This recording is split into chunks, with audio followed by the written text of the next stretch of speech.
Welcome to The Preferred List, a podcast about the people behind the best wedding days. I'm James, a wedding filmmaker. I've spent years in the industry working alongside incredible vendors, and this show is all about real conversations with the ones who make it happen. Whether you're a vendor or a couple, you'll get honest insight, good stories, and maybe a little inspiration along the way. Let's meet today's wedding vendor. Juliana, how's it going? Hi, good. How are you? Good. I'm so glad to have you on. Oh my God, I am honored to be here. Thank you so much for the invitation. Of course, of course. And I do, guys, I'm not really like doing this for me. I just want to like throw this out there. So we were talking about this. I want to highlight vendors in the area that are doing an amazing job. And if you haven't seen this wonderful photographer's photos, you need to go look at them right now because they're fantastic. I'm humbled. Thank you. Fantastic. We're gonna get into all things photography, even a little education stuff. It's gonna be a good episode. So, grab your cup of coffee or get settled in because we're gonna dive in. But before we do, we're here at the Booking House, and the Booking House is an industrial, modern, chic wedding and event space in Mannheim, Pennsylvania, rich with character and history. It's originally built in 1884 as the old General Cigar Company warehouse. The venue blends historic charm with contemporary style across 15,000 square feet. It's centrally located and it's an easy drive from Philadelphia, Westchester, New Jersey, Maryland, and even New York City in under 3 hours. And it serves both local couples and also destination celebrations. It's perfect for intimate gatherings or even large events up to 250 guests. And the Booking House offers separate spaces for your ceremony, cocktail hour, and reception all on one property. And you get the whole venue for the whole day, which is so fun. It's open year round, and their newly added atrium brings an open air feel without any worry about the weather. And they have an experienced, caring team that provides in-house bartending and coordinating, and they're dedicated to making every detail seamless so you can enjoy an unforgettable day. And I always say this, but I'm just so grateful to these venues. We reach out and I'm like, hey, can we host a podcast here? Can we film for the day? And we're just met with so much um, gratitude for including them. And I'm like grateful. I don't know.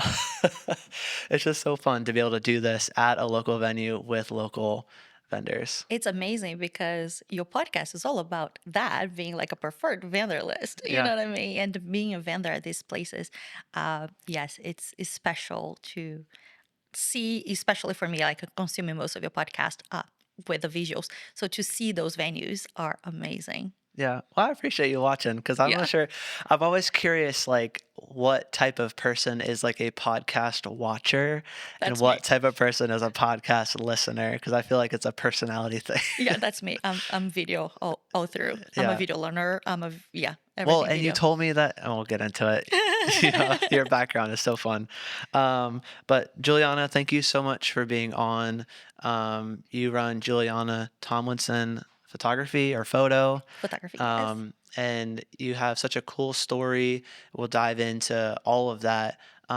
Just take me back to where all of this started for you and how you even kind of got into the wedding industry.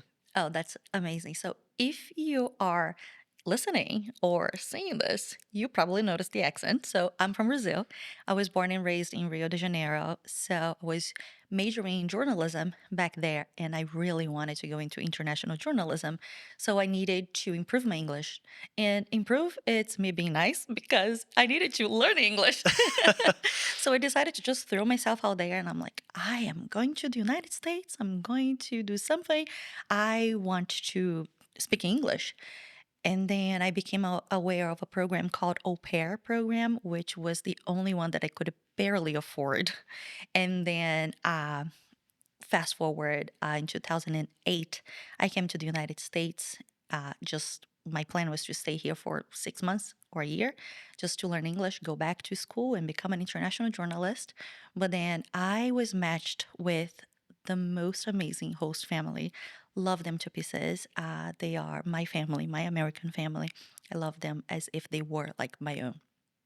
And then they host me and they sponsored me to actually transfer my credits from Brazil to here. And then I went to Wilmington University for journalism, TV, and studio production.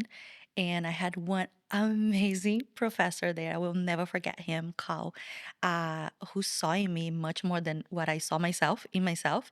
And then he's like, "No, I'm going to take you under my wings. You're going to become an amazing videographer.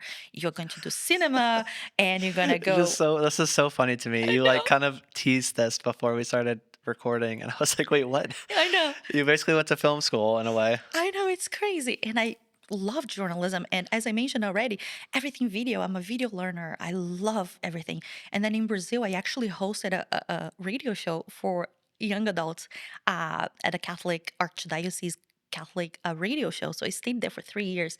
And then I fell in love with communication. So I'm like, okay, yes, let's do this. But I didn't have a dime to my name. So I couldn't back then. Here's the dinosaur and giving out my age. Back then, all the videos were like created in video cameras, very expensive video cameras, and I couldn't afford it. So my professor told me, get a DSLR, practice your settings. So when you have the money, you are ready to go with video. And I fell in love with photography with the DSLR. Yeah, yeah. You got a photo camera Right, basically. exactly. I got a photo camera and start playing with it, and then I fell in love. And which is funny is that when I was little, I didn't actually put two and two together. But when I was little, my dad asked me, I don't know how to, is that elementary school here in the United States when you go from fourth grade to fifth grade that you have to change schools? Yeah, I'm yeah. still So learning. I think some might do like fifth and sixth, maybe, but Yes. yeah, So that transition in Brazil was fourth grade, 10, I was 10. And my dad asked me, like, what would you like as a gift? And I asked for a Kodak. So, that's so it was fun. just like something fun. But I never had this inner passion, like, I'm going to be a photographer when I grow up. And then all of a sudden, all the dots connected. And I'm like, I'm falling in love with this. So I started photography in 2011 when I got married.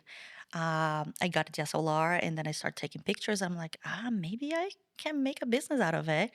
And I started shooting everything and anything, like Yeah, corporate, as you newborns, normally do family, when you first start. everything, everything.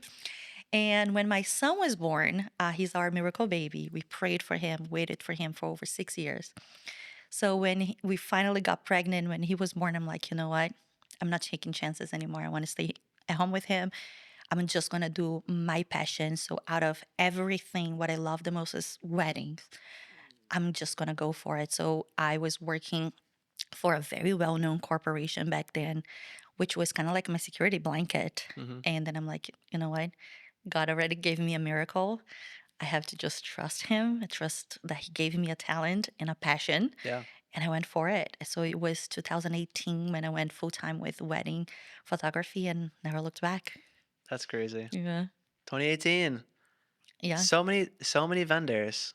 That 2018 is when we started too. Yeah, really. Yeah, That's when I went full time. yeah. I But I started in just mean like 2012, but it's so still. funny like how many vendors like right around that like 2016, 2017, 2018 like that's when they made the move of like I'm gonna do this for real. Yes, for real. Yeah, no Yeah. turning back. It's yeah, right. I remember like writing on a post-it and put them in front of my computer. These will work or these will work. There's no other option. Yeah. This will work or this will work. What a strong post-it. I know. I Like should have kept it. yeah. Yeah. Yeah, that's so fun. Well, it worked. It's still You working, I guess, right? The validation if you want it. What I mean, man, there's so many things that I'm like I want to unpack. But do you think generally, do you think like back in those early days or even just like in your kind of film schoolish journalism days, like were you feeling really creative? Like did you think that you were like a creative mind at that point or like what was that process like? Looking back in my life, like there's no other way. I have to look back and call myself a creative person. Um, I grew up, I was the type of child that my parents couldn't afford like extra curriculum stuff for myself. But my friends in my neighborhood, they did dance and they did theater. And I used to go and watch them and go back home and create something like myself, like a choreography and, like a performance of some type. And then I remember convincing my gym class my teacher because I was never very into sports, never. So it was like, dance is such a great thing. Can I just put a choreography together? And then at the end of, like you just give me my grades based on choreography. So I got a group of friends together and put some dance routine together. And that's how I was That's a graded. business mind right there. It's like, let me just do my own thing and like we'll just make it work. I Yeah. never thought that way. It's like I'm Never. gonna carve my own path and you're all just gonna be like down for it. Oh my gosh, I never seen that way. Because I never thought of myself like looking back, I've never felt like very entrepreneurial that Yeah. way, but I've always been a type of person that was like, how can I make this a little bit more fun or artistic per Yeah. se? But at school, I was so focused on journalism, thinking that that's what I wanted to do, that I never saw myself with a camera creating art or pretty Yeah, things. because the journalism is just like capture the events Yes. and maybe you're telling a little bit of a story. Bingo. I think that's what drew me in, Yeah. stories. Always loved stories. And I remember going to my grandmother's house. She's my muse. Love you. um, and being so into stories, like listening to her stories, like how was it back in the day? How did you grow up? How did you meet grandpa? What did my mom do?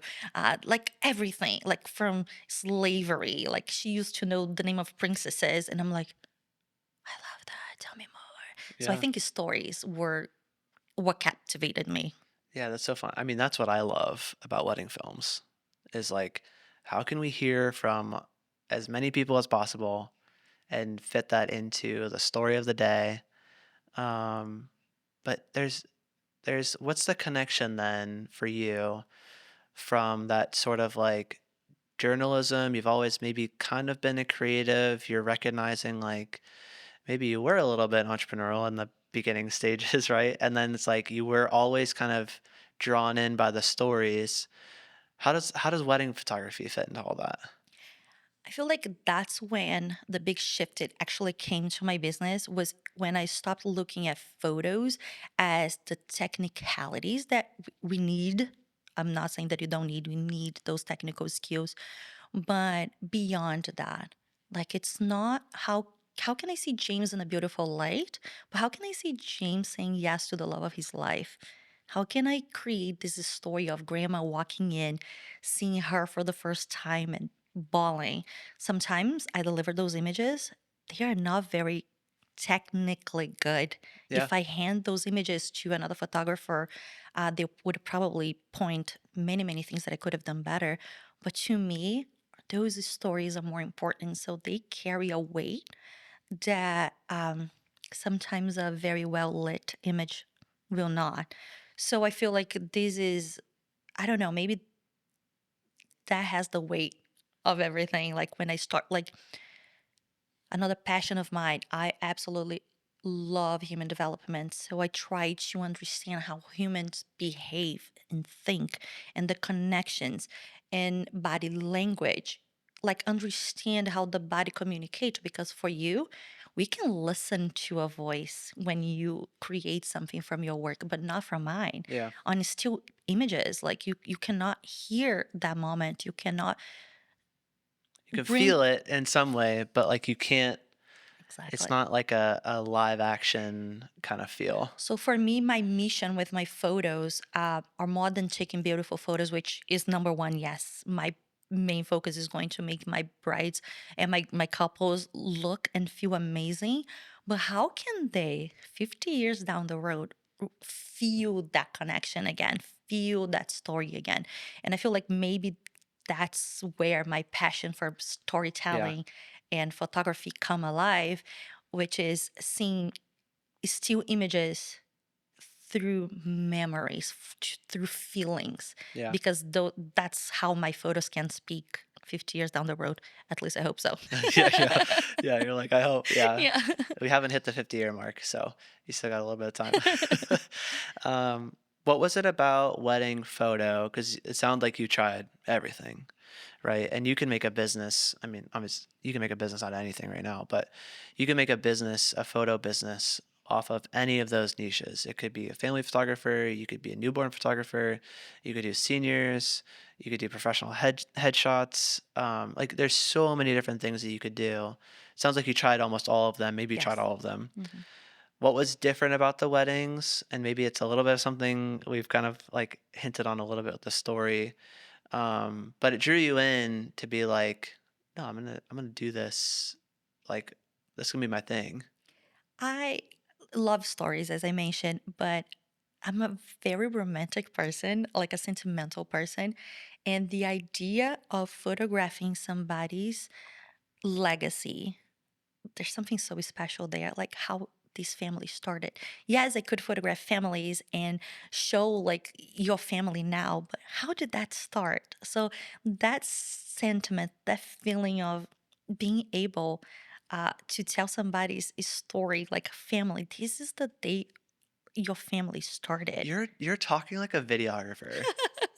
I'm just sitting here and I'm like, you are literally taking like a video approach to a still image. Maybe, And it's kind of like it's blowing my mind up a little bit. maybe because Not maybe, you it for sure fascinates are. me. Because like you're saying stuff and I'm like, that's what I do. Yeah. That's what I do. That's what I'm looking for.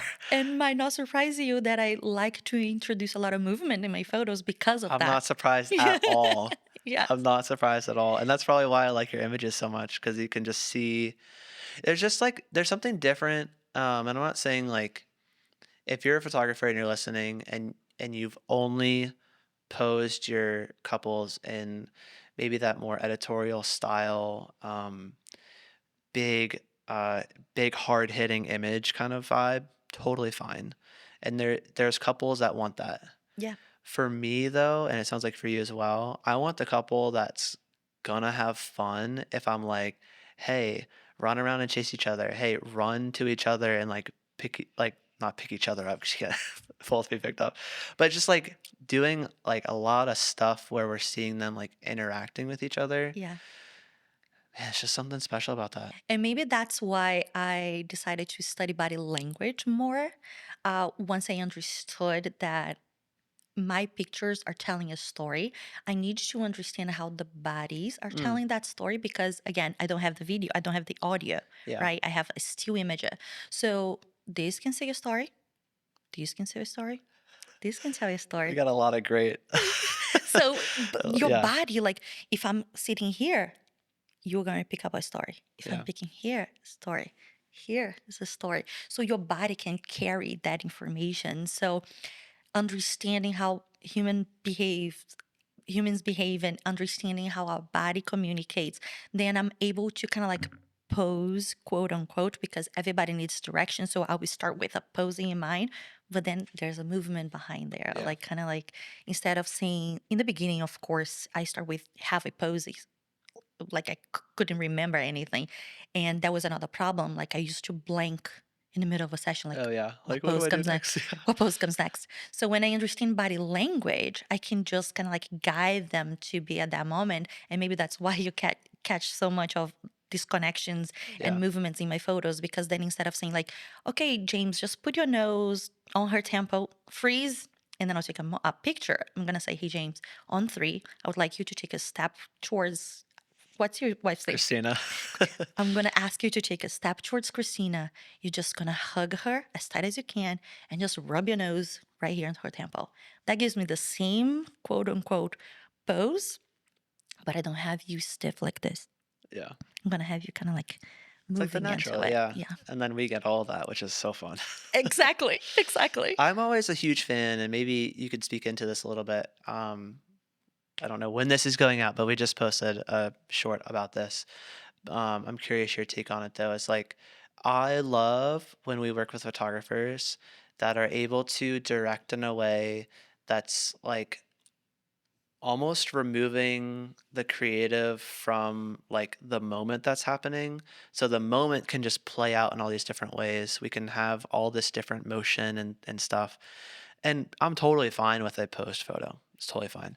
But for the majority of like that maybe pseudo session that we have with the couple, it's like, hey, try this, go here, do this. But we're all just like kind of staying back and just letting them kind of like do one of these dances together, um, we get so much from that type of uh, direction.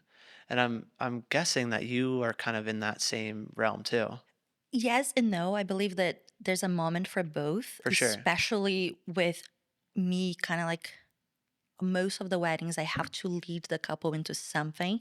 And sometimes we have like 5 minutes for Yeah. all the Oh, I know. portraits. So what I usually say, I start with the pose because I want to deliver those, looking at the I know the camera, grandma ones. bingo, those portraits that probably gonna go at grandma's house, Yeah. at the And if you wall. don't get those, grandma's gonna be like, "This photographer is terrible." I know. I don't know why she talks like that, but she does. And also, like, I want to deliver a variety. I want you to have those portraits, but also remember the story behind it. So I shoot for both. So I start with the pose and then I go from there and I move. One thing that drives me a little bit crazy is that sometimes when I'm working at fancy venues, especially, they have a bridal assistant, which is another level of a venue coordinator, but it's to assist the bride, and they Mhm. want to carry the bride everywhere. So those are the in I between know. moments that I miss Like, because I'm like, let let her them hold the walk, dress or, like, let him hold let it. them just walk, so Yeah. I can stay back and just kind of like take that picture of them like just breathing out the Yeah. air, final moment. So those are the things that I'm like, I shoot for both. I will guide you. I will tell you what to do with your hands, but I also want you to move your hands freely Yeah. so you can be you. One of my missions, biggest mission, I would say, is that when you look back at your wedding gallery, I want you to see you. I want to see James and Christina when it's a James and Christina gallery. You will see consistency because, again, it goes back to technicalities and ability to tell a story.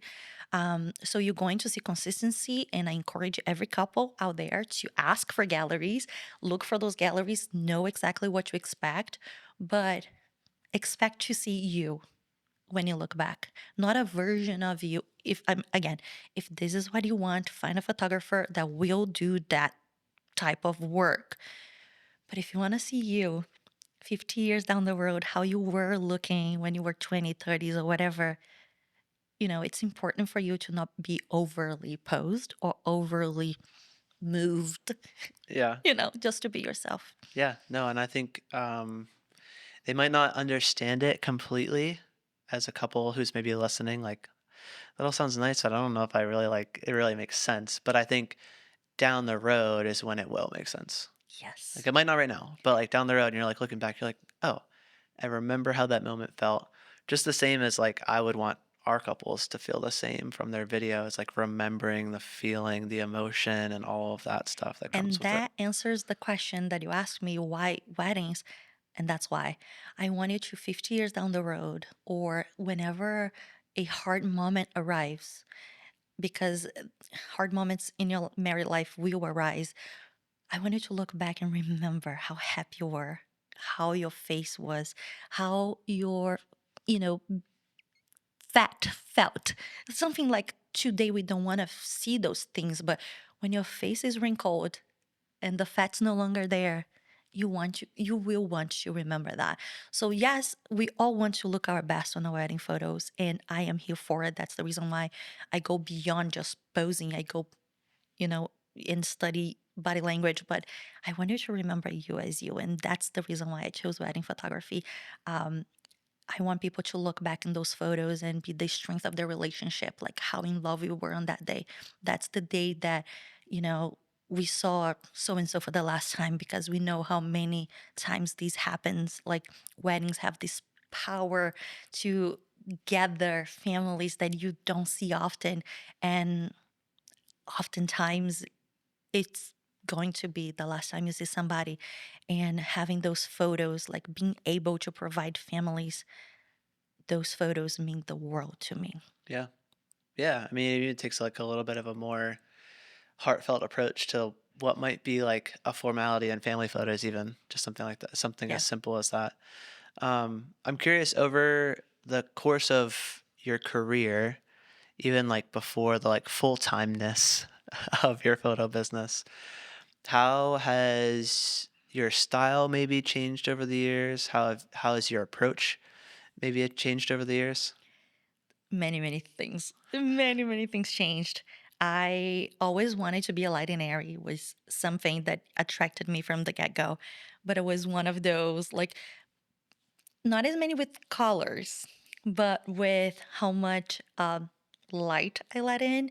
So my highlights were very blown out, like you couldn't see the details as much. So in the If you're beginning, listening and you don't know what that means, like picture the bright parts of the picture, just not really having any information, just being like kind of very bright. white.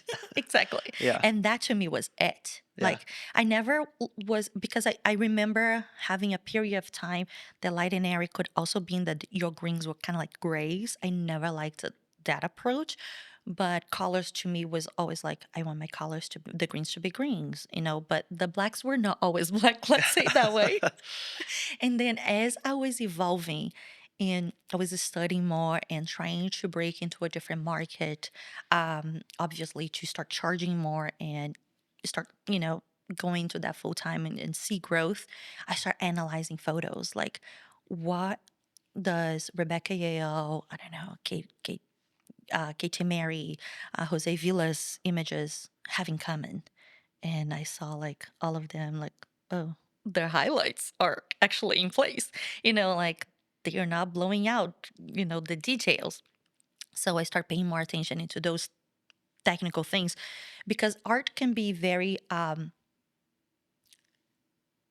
different for like you can interpret art. Like if you go to art school and they say like, oh, keep the highlights on zero, whatever, you have the chance as an artist to do whatever you want. Yeah.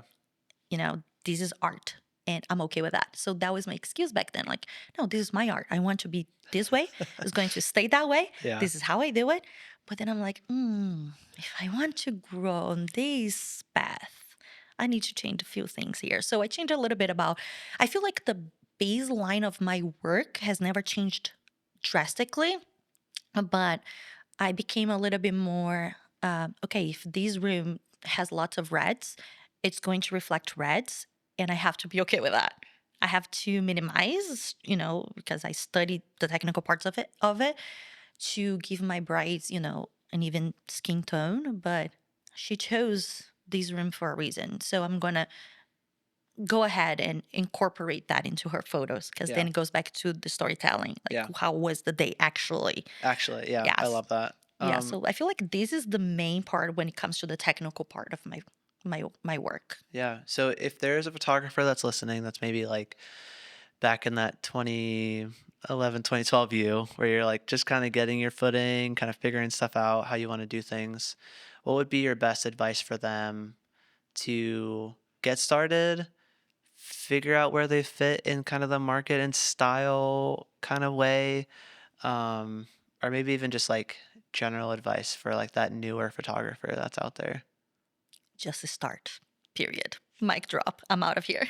As a somebody that overthinks everything, it took me forever to take steps into growing because besides overthinking, I am a very honest person. So if I tell you that I like yellow, I don't allow myself to not like yellow. And as humans, we develop, we change, we are allowed to change. That's part of growth. So you're still stuck there liking yellow and you don't actually like yellow. Right, exactly. So what is the point of, oh, I'm not going to start anything now because 10 years ago I said I don't like yellow Yeah. and yellow is the color of the year. So I'm not doing anything. So just start, like do it and grow it, learn as you go. Just do it. Like if this is something that you want to start, especially today, when we were started, there was a lot of competition, but nothing compares with what we've seen today. Nothing compares. So starting today might be scary, but just start and then, you know, hire somebody to hold your hands and walk the path with you, somebody that has already walked that path and teaches you. You don't have to do this alone, but start. I feel like this would be my only advice. Like, grow as you go. just start. It's never too old. Start on. I know this is probably like you've seen this many, many, many times online, but start on a Wednesday. Start when you're 40. Start when you are 60. Start when you're overweight. Just start. Yeah. It's the hardest thing to do is be like, okay, I'm actually gonna take this idea and run with it. Because I'm huge on like ideation, like big thought. I don't know, there's probably like an enneagram for that or whatever. But I love coming up with the ideas. But when it comes to like doing the thing, I mean, this podcast was an idea in 2021 or 2020 or something. Um, and like it's 2025, so Right. See? you know what I mean? He's, It might be you 2026. I don't know when this is coming out, but if you listen to this, you only listen to this because he started. yeah, and So then you'll have 40 episodes just waiting to be edited, which is a fun thing. and there's one more thing that I don't want to go without saying. You are allowed to change as you go. Don't think that because once you said something and now like you can change your mind because Mm, that's part of life. That's part of growth. If I was still the same person as I was 10 years ago, one, I would have survived the wedding industry because it's ever evolving, but also I would be miserable because we go through this life and we have to accept changes. yeah. Just Dang, we're dropping some deep. I'm not dropping anything. You're dropping some deep stuff. I love it. Man, you're making everyone think. I mean, hopefully. I'm hopefully. thinking. So when you're in this process, I mean, you've done, a couple of weddings, right? A few. A few. You've obviously learned over the years. What would be your top tip for couples when they're trying to find like, how do we find the right person? How do we find like what style we like? I know you mentioned the thing about the full galleries. Huge fan of that. But what else do you have for couples that they can take and run with when they're like in this planning process? They're just like, man, I just want to make sure I pick the right person. Doesn't matter the style you like, you have to like that person you're working with. Especially on a wedding day, you are going to spend more time with your photographer and videographer than you probably will with each other because Is we are there accurate. from before you actually step into that dress. So, making sure you talk to somebody like this is one part of my client experience. I don't only talk on the phone. I like to talk on a FaceTime call so people can see my expressions, can see how I move. Like I'm Yeah. very expressive. If you are somebody very conservative and very quiet, don't hire Juliana, and that is okay. That is okay. You don't have to hire me. As long as you 50 years down the road, you look back and you like not only love your photos, but you love when you close your eyes and like, oh my gosh, I can feel that moment was so good. I feel like this would be my best advice for couples. Just for an example, many years ago, my dream was to go to the Bahamas, and then my husband and I saved enough money to do a cruise to the Bahamas. We fought the entire trip. We fought the entire trip. It was awful. When I look back at those photos, we were actually at one of the most beautiful places. Beautiful weather, beautiful beaches. All I can feel are the struggles that we had during those trips.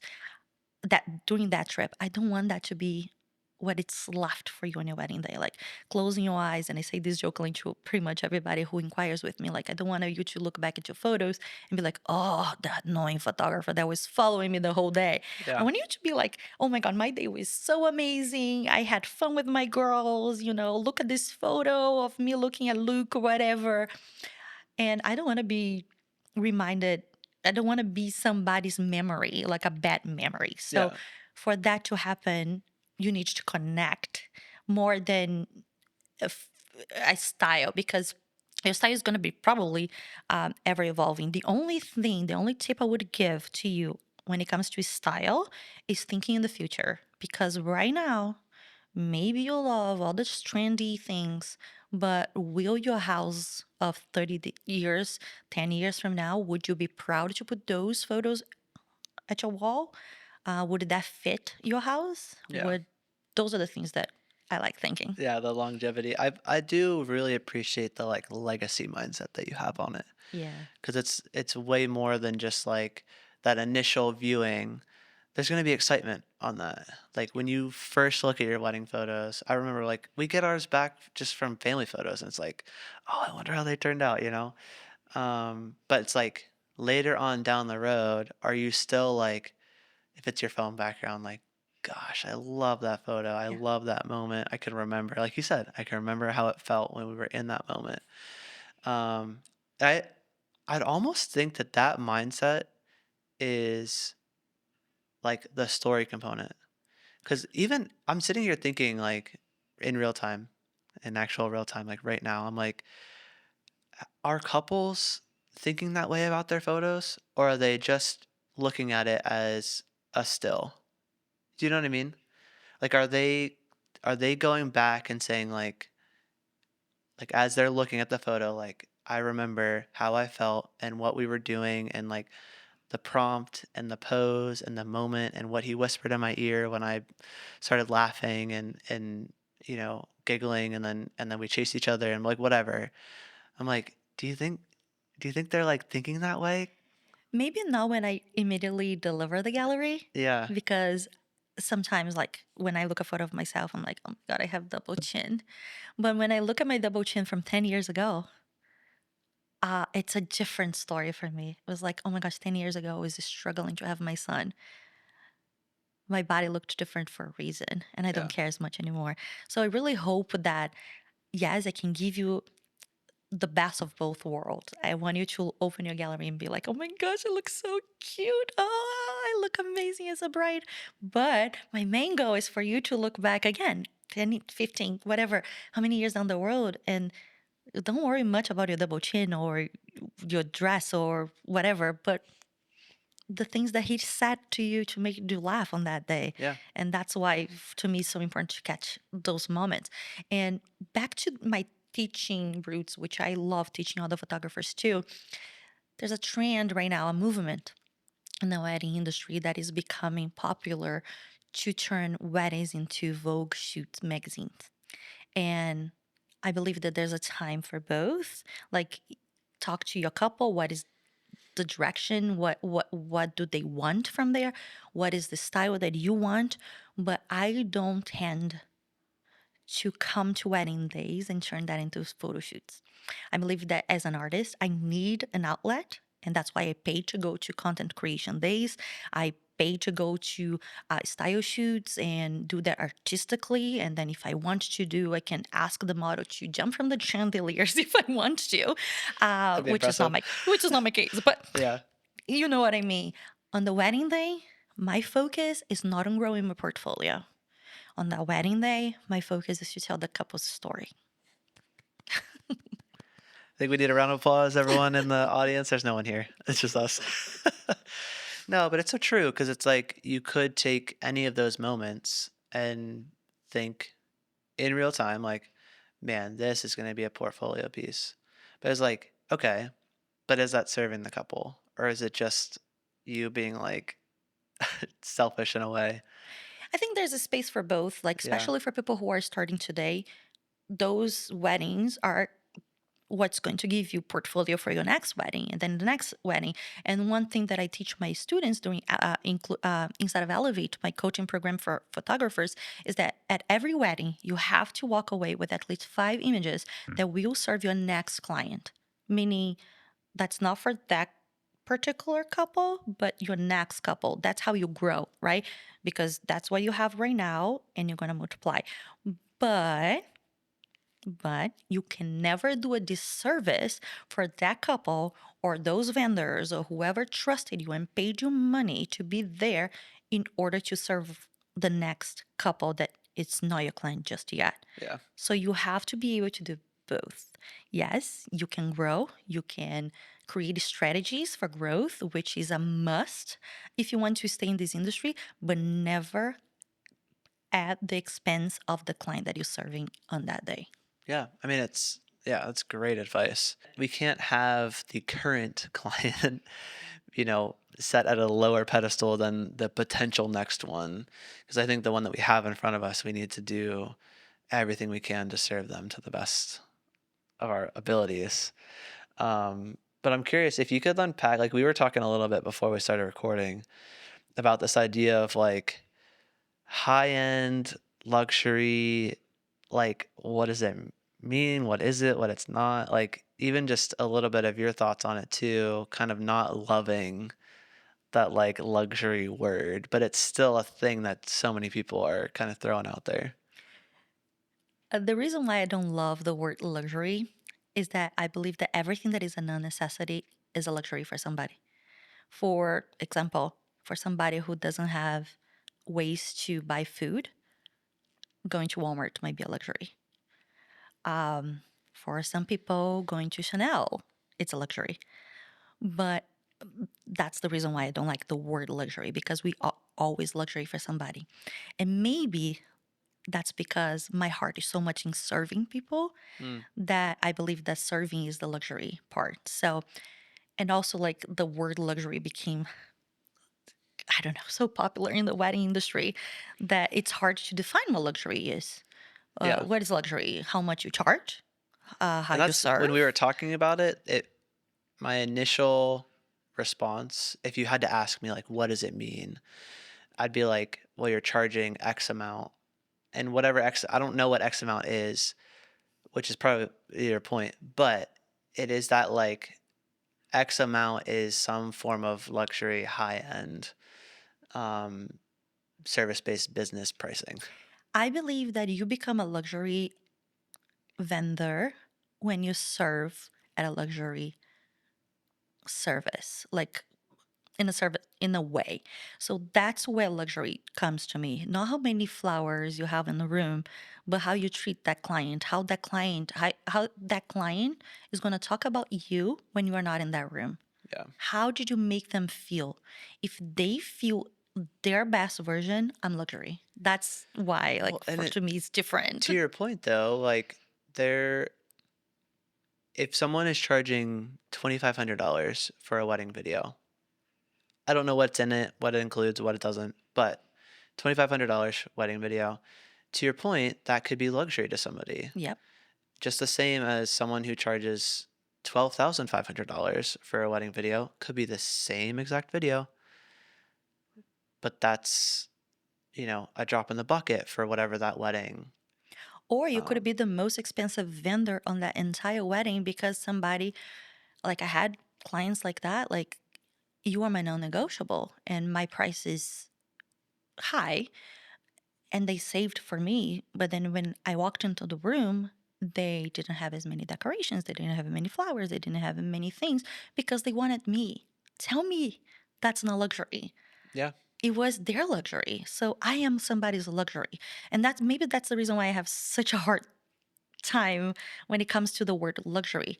And then when I teach, I try not to use, even though a lot of people ask me to go and speak on stages yeah, about like how to break into the luxury market and things like that. But to me, it's more like, how can you serve so well that you can elevate your prices by elevating your work, by elevating your client experience? So I try to shift the word luxury to ideal client because what is ideal to you might not be ideal to me, might not be ideal to Johnny down the yeah. road. So true. And it could be luxury to somebody. Because that same scenario that I laid out, that $2,500 price point, that could be the ideal client for that videographer. Just the same Exactly. as 12,500 might be the ideal for the Johnny down the street. Exactly.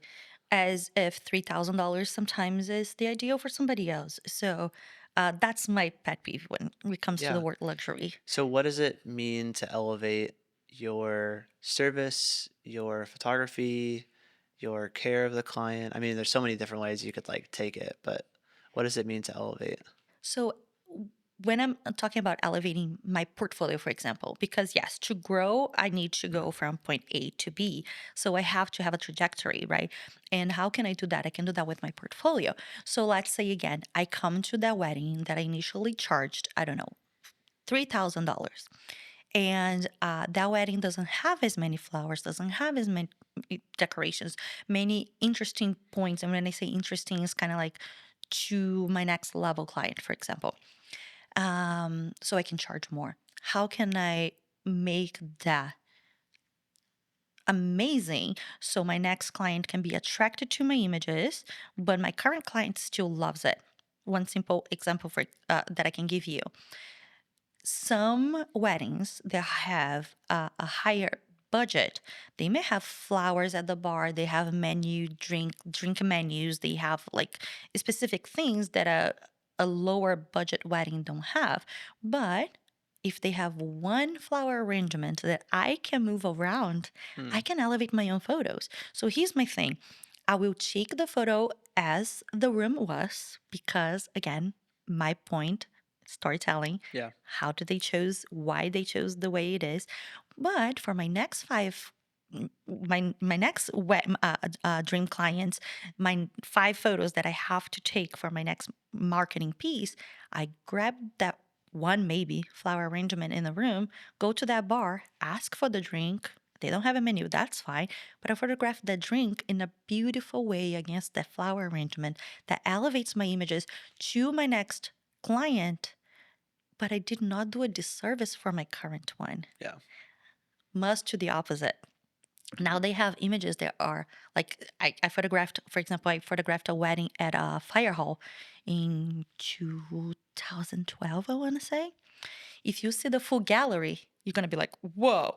But when I was growing my business, I didn't show the full gallery. I delivered the best gallery I could to my client, but the tight shots with, a little light on the back, a little flower here, a little, I don't know, let's say if the fireplace was Yeah. on, which wasn't. But those are the photos that I show. I, photographed very tight images of details, and those were the ones I showed. Am I lying? No. I made that room look better. So therefore, I have the right to show what I did. It's my responsibility to make any type of budget wedding look elevated. Luxury? Up to you. I'll leave the word up to you. Yeah. No, But but it's my job. I think it's a mindset.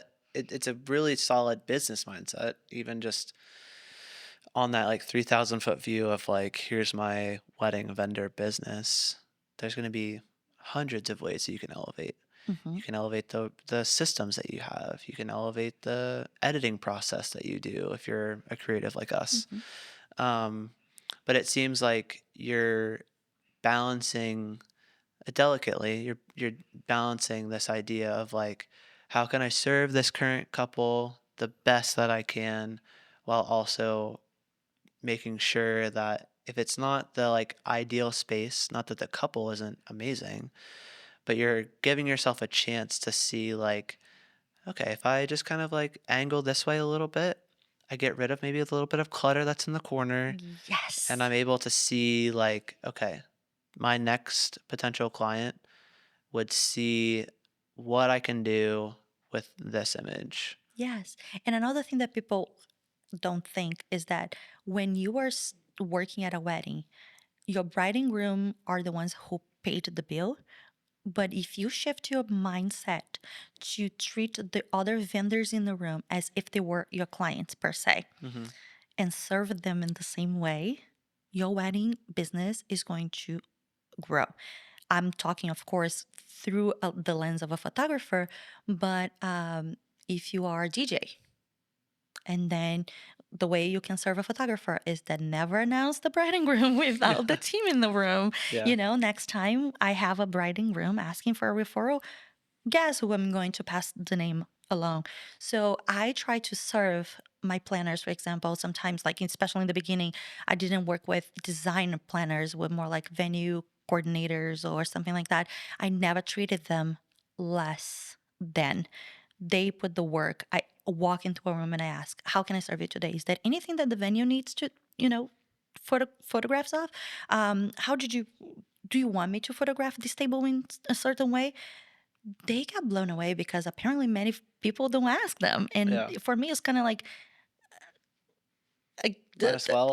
Yeah. it's like not even a second thought. Like, how can I serve you? Yeah. And this is another way too. I want to make the work of the people that I'm working on that wedding together the best. because at the end a lot of vendors don't have anything other than the photos and videos, so Yeah. I want to serve them too. So this is another way that you can grow your wedding and go to the next level, like elevating not only for your couples and for your future clients, but serving the ones that are in the room, without thinking like, oh my gosh, but Anna, this venue coordinator, only have 500 followers on Instagram. Yeah. Guess what, someday she's probably gonna have 50,000.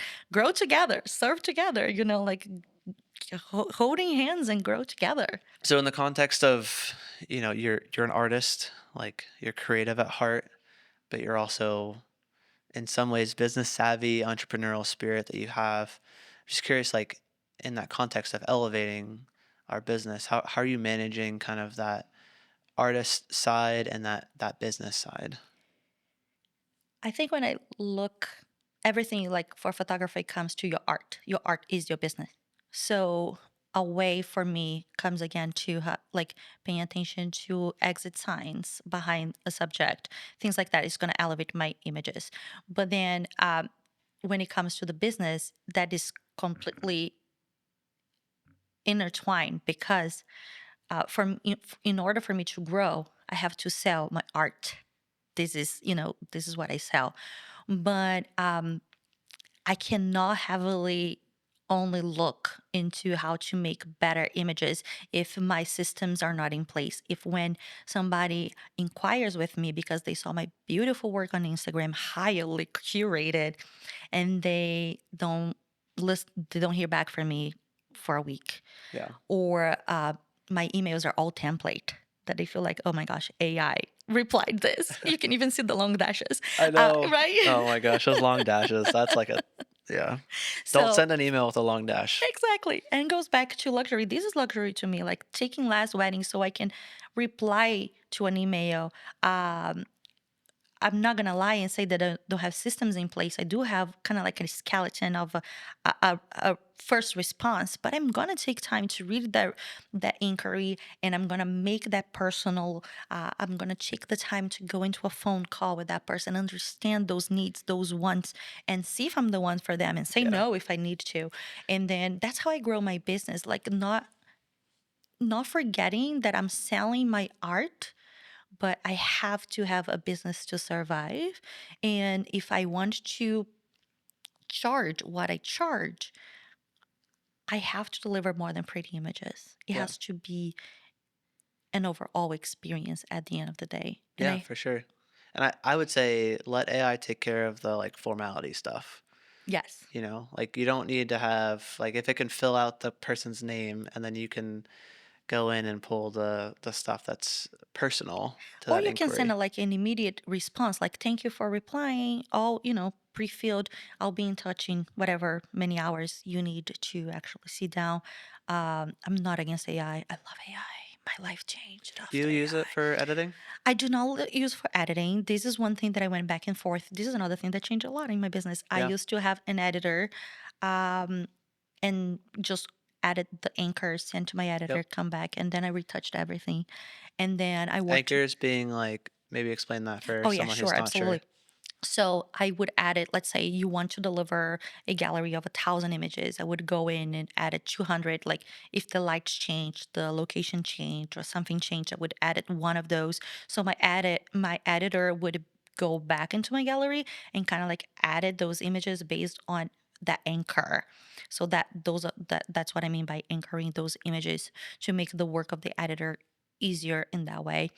But then I used to touch everything again. Yeah. So I lost money, time, and I was gonna had to. say like you can't. I don't know. Maybe you can.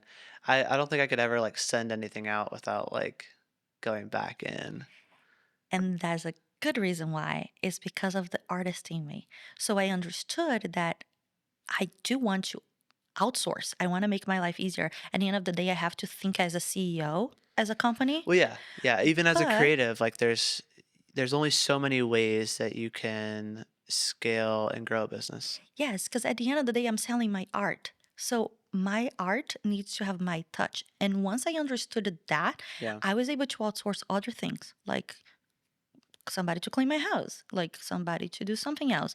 I'm curious. This is just coming to me like I don't know. There's like a lot of in real time things today, but how much team associate shooters are you versus team like edit so I can shoot more I never I never tried to grow my business on that route. on the Uh, associate? associate. I don't Okay. have associate shooters. I try. I think about it more often than you imagine, but then it goes back to my passion. Like this is my main passion. I love doing this. Yeah. I'm not ready to let go. So when It's just such an interesting like it's just so weird to me because I'm sorry I jumped in. oh no, no problem. Um as a creative, so if you're a videographer or you're a photographer, there's only so much you can do Yeah. aside from just charging more. And sometimes I just feel like it's just like you know, running the the wheel, spinning. It's like, okay, well I guess I could charge more and charge more and charge more, but it's like, I don't know, at some point you just like charge less. I don't know. Yeah. So I But do it's just have. like you have to like how do you scale, how do you grow your business and like all that. I mean like Oh my gosh, you're like you're like let's go. how much time do you have? Because you touching the points that I absolutely love talking about, which is growth and purpose and running a business based on your life, not a life based on a business. Um, I do have friends that has so much success with bring associate teams, and they make a lot of money, uh, but they are great at letting go of the art. Hmm. You have to. Yeah. When you bring somebody else, you have to understand that, like, even though like nowadays most of my second shooters are past students, meaning that when you go through Elevate, you pretty much see my entire business. You know myself inside out. Like I open and put everything on the table, so you know my thought process. You know my actual processes. You know how I shoot. You know how I think. So those second shooters come now as past students, knowing my business, knowing who I am, knowing everything. But if I put that expectations on them, it's going to frustrate all of us, because they did come as a past student who knows everything, but they are not me, Yeah. and I have to let it go. That's the thing. I mean, I don't know. I've edited some wedding films for friends and you can do a lot with a little. I'm not saying that they gave me a little, but just even if it's completely different than the way that I would shoot it day of. But I love being a part of all of the pieces. And to me, the one thing that I can let go of a little bit is like the culling process. One, because I just don't really like it because it's tedious. Me neither. It's very tedious. And we don't have AI for that yet. But the culling process and like the syncing timeline syncing process, because it's a lot less subjective in my mind. It's Maybe it is for you a little bit, it's but become because it becomes somebody else's book. So I'm here writing my book through my perception, right? So even though we are looking at the same thing, for example, I'm looking at the camera now. I could be telling the story of that camera sitting in front of me, but you could be talking about the same camera being in front of a light. So are we seeing the same thing? Definitely yes, yeah, but there are different perspectives on that. So goes back to me analyzing the wedding day and the story, because that's not subjective. Like you telling the story of that couple. So it's very hard for me to let go and put my name, stamp I my know. name on It's just something. such an interesting idea, and I think um, people have done different ways of scaling, and it's worked really well. And people I Yeah. know have done it, and they've been like, "What have I done?" And there's some people too, like I scaled my business uh, through shooting less, charging more, but being okay at a certain level that others are not. Others want more money, Yeah, more of everything. I want less weddings. I want to be able to stay at home more weekends with my son. And I had to redefine what luxury was to me. What are my dreams, my own version of a success? Because for the longest time, I was burning out. And in 2023, 2024, actually, starting 2023, I had one of the worst episodes of burnout. I ended up in the hospital oh wow, at having a panic attack. Never had any history of anything, because I was trying to measure up to a success that was not even a version of my own version of success, was a version of what people were telling me what success was. hmm. So I had to redefine everything. And then what growth is for one is not for others. So I have friends, again, have beautiful associate teams. I had other friends that they make a lot of money in quantity. They shoot a lot of weddings, Yeah. and that's okay. Who am I to say who is right or wrong? There are other friends who don't even think about education. For me, that's what I love. I love like having less weddings so I can have more time to kind of like help other people to pursue their dreams and believe that it's possible. Go after it. But it's a different version of growth. And if I could say one thing alone, other than just to start and start today, it's you start today, but you start by saying, what is success to me? Because once upon a time, the success was to hit six figures. Being that, done that, and burnt down so badly and so quickly. Yeah. Because to me, success right now is to be here in the afternoon talking to you Yeah. and empowering other people, This is so fun. being able to go home and take my son to his speed school and calling a friend in the afternoon. And for the longest time I tried to fit it all because I want that money, that recognition by the amount of money I was making, that I couldn't be at a lot of birthday parties. I couldn't be on a lot of things. I missed a lot. At what expense? And nothing wrong if that's your version of success, as long as it is a clear version of success for you. That's I have nothing else. This has been so good. Juliana, thank you so much for being on the podcast. Where can people find and follow along and learn more about the things that you're doing in the education space? Thank you. Thank you for this platform. Thank you for Yeah, pursuing your dreams so we can I be know. here. We're here. We made it, Mom. Look You at did us. it. This is something that I'm very passionate about. So if you want to learn more about my work or how I help other photographers, you can go to julianatomlinsonphotography.com / for photographers if that's what you want. Or you can find me on Instagram at Juliana Tomlinson Photography or at Juliana Tomlinson Education. Please send me a DM because I love connecting with people. People is what motivates me to do everything. So send me a DM if you follow me on Instagram. Yeah, and all of those links will be down below. So if you didn't catch that or you're not sure about the spelling or something like that, Yes. it'll all be down in the description. And man, it's just been so fun hearing your journey and hearing more about the way that you do things. It's so intentional, and I don't think that there's a lot of vendors having this intentionality with the way that they run their business and the way that they connect with other vendors and connect with other photographers or other couples, even the couples that they're working with. There's like so much intentionality with what you do. It's just so fun. What do you have that's coming up that you're excited about? So Elevate is coming up in January. I'm opening applications. So this is always something that I'm so passionate about. Elevate is my signature program for wedding photographers. It's a coaching program that is live but online. So we meet weekly, and I go through an entire process, like business and shooting, like how to elevate your portfolio, how to define your ideal client, how to attract those ideal clients, and then you go into marketing, client experience. There's the whole thing. So this is my baby. I absolutely love. So I decided to open one more time. This is going to be my fourth round. We are opening January and classes start in February. I am super excited for some speaking engagements that are coming up. I know. We're I, gonna be there together. I know. I'm It'll so be so fun. excited. Yeah. This is funny because I love public speaking, even though I always have terrible butterflies on my stomach. I don't know. It's something I absolutely love. So Yeah. those challenges made me alive. Yeah. So I'm looking forward to those too. Well, thank you for sharing a little bit of your passion. If you're not feeling like excited about what you do, or I don't know, all the things, I don't know what you were listening to for the last hour or so. But if you're watching on YouTube, hey, I know you can see this lovely little setup.